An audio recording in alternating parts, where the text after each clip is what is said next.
Buenos días con todos, bienvenidos. Hoy día un día más en el cual vamos a seguir estudiando Marcos. Hoy día vamos a acabar el capítulo 10, de eso sí estoy seguro hoy.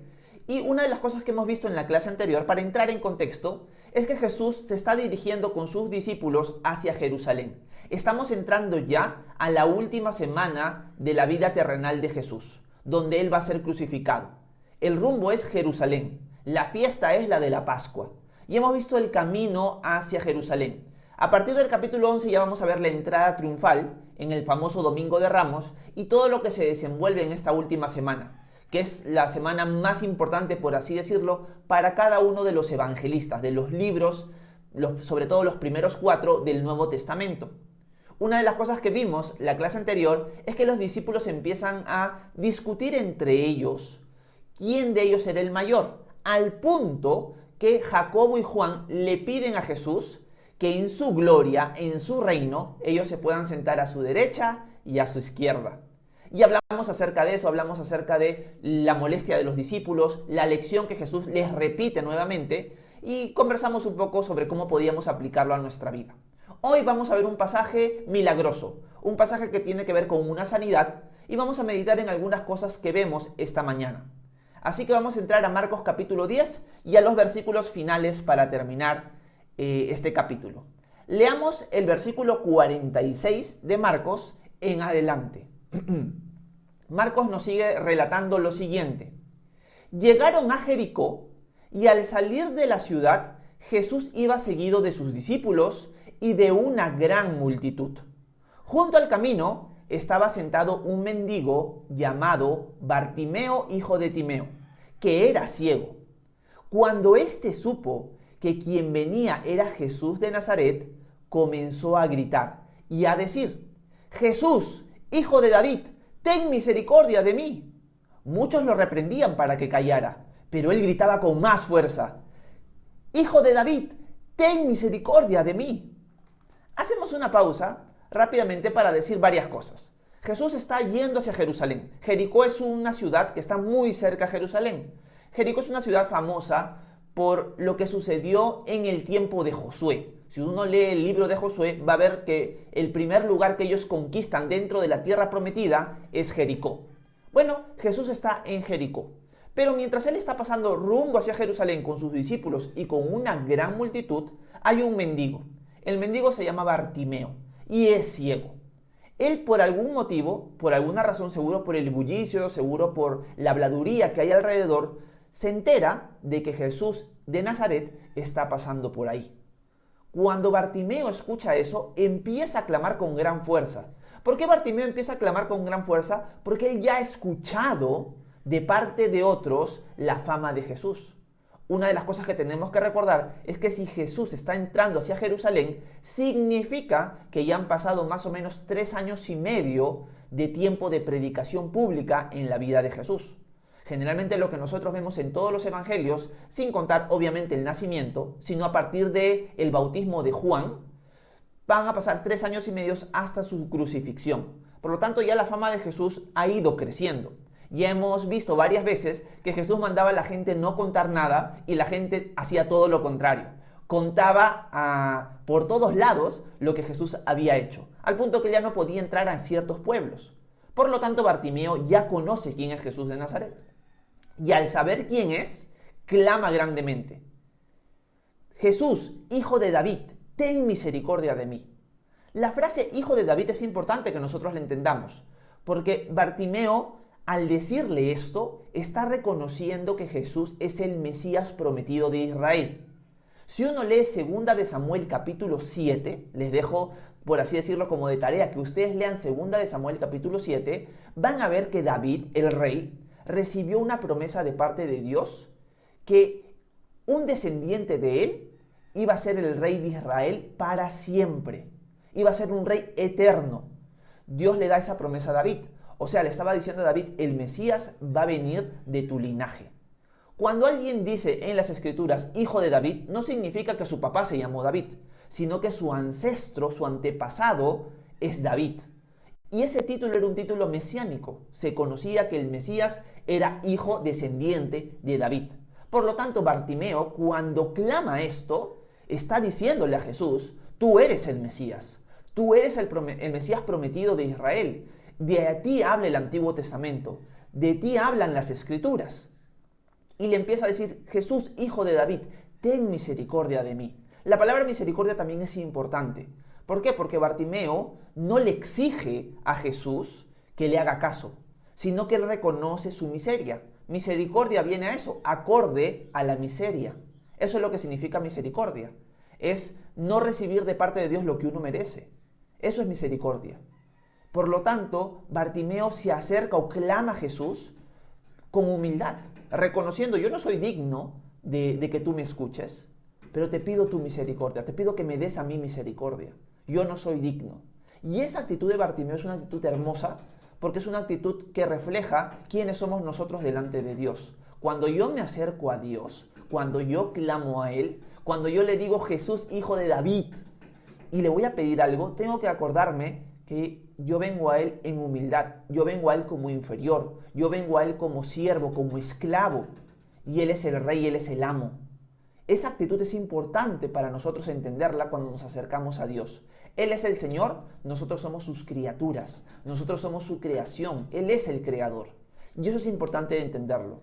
Bartimeo no le exige a Jesús responderle, sino le suplica, que hay un contraste grande en esas dos declaraciones. Una cosa es exigirle a Dios que te responda y otra cosa es suplicarle que te responda. Uno viene con orgullo, el otro viene con humildad. Y eso es lo que hace Bartimeo. Pero una de las cosas que sucede mientras él está clamando hacia Jesús esas palabras, la gente que está alrededor lo manda a callar. Ya, Bartimeo, cállate. Deja de hablar. No te está haciendo caso. Cállate, deja de estar gritando, deja de estar haciendo bulla. Pero Bartimeo, cuando escucha estas palabras de la gente, grita con más fuerza. En buena cuenta, yo no les voy a hacer caso, voy a seguir clamando porque yo sé quién es Jesús de Nazaret. Yo sé el poder que Él tiene. Y yo conozco que Él tiene misericordia. Yo conozco que Él tiene compasión. Por lo tanto, por más que ustedes me callen, yo voy a seguir clamando a Él. Y acá hay una aplicación y una meditación muy importante para nosotros. Nosotros tenemos tres enemigos. Tenemos el mundo, y cuando digo el mundo me refiero a todo el sistema de pensamiento que hay en este mundo. Tenemos a Satanás y los demonios, que es un ataque espiritual, y también nosotros mismos como enemigo. Nuestra propia carne, nuestra propia naturaleza pecaminosa es nuestra enemiga. Siempre nos quiere guiar en contra de la voluntad de Dios, en contra de sus deseos. Por lo tanto, al tener tres enemigos, una de las cosas que me puse a pensar es que en medio de nuestro clamor a Dios, cuando nosotros queremos recurrir a Él o cuando estamos recurriendo a Él pidiéndole algo, buscando su rostro, una de las cosas que puede suceder es que esos tres enemigos nos callen. En buena cuenta nos digan, cállate, deja de clamar al Señor. El enemigo, una de las cosas que va a hacer en nuestra mente es lo siguiente. Horacio, cállate, porque el Señor no te está contestando porque no le interesas. El Señor no quiere saber nada de ti. El Señor está molesto contigo. O quizás el Señor ni siquiera existe. Estás creyendo en algo que realmente no existe. Por lo tanto, cállate, deja de hablar. Deja de clamar a un Dios que no existe. Deja de clamar a un Dios que no esté interesado en ti.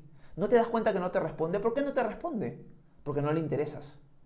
Y ese va a ser un ataque del enemigo constante en nuestra vida. Va a ser, en cierto sentido, esas voces que nos dicen, cállate la boca, Horacio. Cállense la boca, dejen de clamar a Jesús. Esa va a ser una. Pero también nosotros. ¿En qué sentido? Que en lugar de clamar a Dios, lo que va a venir a mis pensamientos y en mis deseos es lo siguiente, resuélvelo tú. ¿Por qué estás clamando a Dios? Tú lo puedes resolver, intenta, busca opciones, muévete, haz algo, desespérate. Esa va a ser la actitud que nosotros vamos a tener. En lugar de clamar, ¿cuál va a ser nuestra actitud? Afanarnos. Y es todo lo contrario de lo que Jesús desea. Jesús no está respondiendo inmediatamente al clamor de Bartimeo, y hay esas voces que lo callan, porque quiere ver la perseverancia en Bartimeo. Y una de las cosas importantísimas que nosotros tenemos que recordar, que es la voluntad de Dios para nosotros, es que nosotros seamos perseverantes en la oración. ¿A qué me refiero? Cuando nosotros leemos el Sermón del Monte, Jesús toca varias veces el tema de la oración en el Sermón del Monte. El Sermón del Monte es un sermón para los discípulos. Si tú eres un discípulo de Jesús, el Sermón del Monte es para ti. Y en el Sermón del Monte, Jesús va a dar el modelo del Padre Nuestro, pero también va a dar una lección bien bonita, que cuando yo me acuerdo estuve estudiando este pasaje con la iglesia local a la que pertenezco, me quedó bien marcado. ¿Cuál es ese pasaje? Se los quiero compartir. Está en Mateo capítulo 7. en el versículo 7 en adelante. Miren lo que Jesús dice a sus discípulos. Pidan y se les dará. Busquen y encontrarán. Llamen y se les abrirá. Porque todo aquel que pide, recibe. Y el que busca, encuentra. Y al que llama, se le abre. ¿Quién de ustedes, si su hijo le pide pan, le da una piedra? ¿O si le pide un pescado, le da una serpiente? Pues si ustedes, que son malos, saben dar cosas buenas a sus hijos, ¿cuánto más su Padre que está en los cielos dará buenas cosas a los que le pidan? Así que todo lo que quieran que la gente haga con ustedes, eso mismo hagan ustedes con ellos, porque en esto se resume la ley y los profetas. Me encanta esto porque nos muestra el Señor en este pasaje que su deseo es que nosotros pidamos, que nosotros busquemos, que nosotros toquemos la puerta, hasta que la puerta se abra, hasta que encontremos, hasta que recibamos. Ese es el deseo del Señor. Y me encanta porque Bartimeo, sin quizás conocer estas palabras, lo entiende bien. Y aunque la gente lo calle, él va a seguir clamando.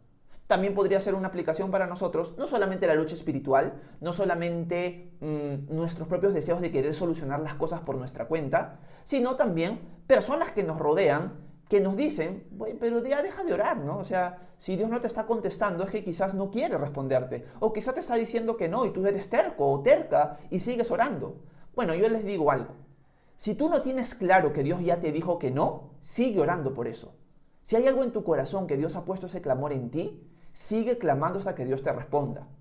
Alguien podría decirte, pero capaz ya te dijo que no. Bueno, Dios es tan poderoso que Él te va a dejar muy claro a ti, que no va a haber ni un ápice de duda de que Él te ha dicho que no.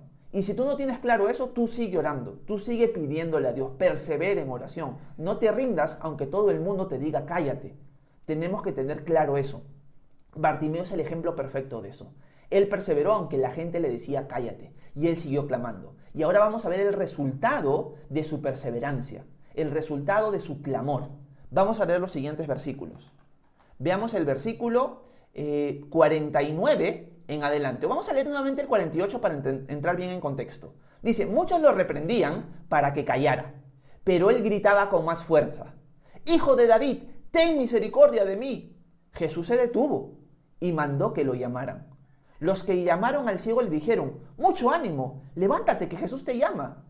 Arrojando su capa, el ciego dio un salto y se acercó a Jesús.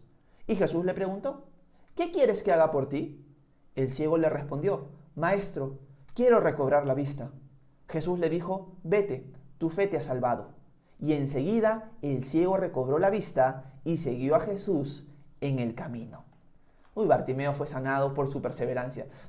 No sé si realmente lo que voy a decir es cierto, pero me parece interesante que la gente está que lo calla, pero cuando Jesús se detiene y le dice llámenlo, la gente le dice ánimo, te está llamando. Yo les diría a las personas, oye, hipócritas, me han estado callando y ahorita me dicen que Jesús me llama. O sea, ustedes quieren quedar bien con Jesús, ¿no? Cuando Él pare y me llama, ahí sí, ¿no? Y si no me están callando. Puede ser una posibilidad, porque conociendo cómo es el ser humano, lo más probable es que ha pasado eso. Pero Jesús lo llama ante la perseverancia de Bartimeo. Bartimeo bota todo, salta y se acerca a Jesús, seguro con ayuda, lo más probable. Y Jesús le hace una pregunta muy importante. Bartimeo, ¿qué quieres que haga? Obviamente Jesús sabe lo que Bartimeo necesita. Es un hombre ciego, es un hombre mendigo, que es mendigo porque no ve. Pero ¿por qué Jesús le hace esa pregunta? Porque Jesús desea, y acá viene una lección para nosotros, que seamos específicos en nuestras oraciones. Bartimeo le está diciendo, Jesús, ten misericordia de mí. Y Jesús le está preguntando, Bartimeo, ¿específicamente a qué te refieres? ¿Qué es lo que quieres que haga contigo? Jesús no le está diciendo a Bartimeo, yo sé, y Jesús lo sabe, pero Jesús quiere que Bartimeo sea específico en su oración. Por lo tanto, algo que es importante, aunque no está mal pedirle al Señor, Señor, socórreme, Señor, ten misericordia de mí, es mejor, es lo ideal, es lo que el Señor desea, que nosotros seamos específicos en nuestras oraciones. A veces decimos, ¿no? Señor, te pedimos por todo el mundo, que tú bendigas a todo el mundo, que a todo el mundo lo traigas a ti. Esa oración es muy general. Hagamos oraciones específicas. Señor, que mi mamá te conozca. Señor, que mi abuela te pueda conocer. Guíala a ti. Quítale la venda de los ojos que no te ve. Señor, quítame la venda de los ojos a mí en todas las cosas que no veo y en todas las cosas que quizás estoy pecando y no me doy cuenta. Corrígeme. Una de las cosas que a mí personalmente me encanta orar, que yo sé que es algo que a muchas personas no les gusta, es decir, Señor, moldéame a tu imagen, duela lo que duela. Esa oración es dolorosa en sí misma, porque sabes que el Señor la va a responder. Y no la va a responder de una manera, bueno, Horacio, está bien, tú me has pedido que duela lo que duela, pero no va a haber sufrimiento en la respuesta. No, porque muchas veces para parecernos más a Jesús tenemos que experimentar situaciones difíciles, para que nuestro carácter madure, para que nuestra fe madure. Y es una buena oración decirle al Señor, Señor, moldéame a tu imagen, duela lo que duela. Así que tenemos que ser específicos en las oraciones.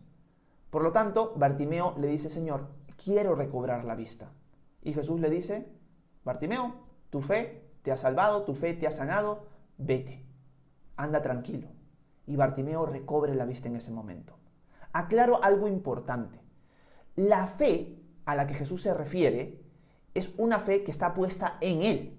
Cuando Jesús le dice tu fe te ha sanado, no es la fe en sí misma la que ha sanado a Bartimeo. ¿Por qué? Porque algo que tenemos que dejar muy claro esta mañana es que nosotros tenemos fe para distintas cosas. Yo, por ejemplo, ahorita estoy sentado en una silla y yo he tenido fe de que la silla me va a sostener cuando yo me siento. Yo no me he sentado con temor. No es como que he apretado la silla a ver si no se rompe y luego recién me he sentado. ¿Por qué? Porque yo tengo fe, confianza, eso es lo que significa fe, en que la silla me va a sostener, que la silla no se va a romper cuando yo me siente.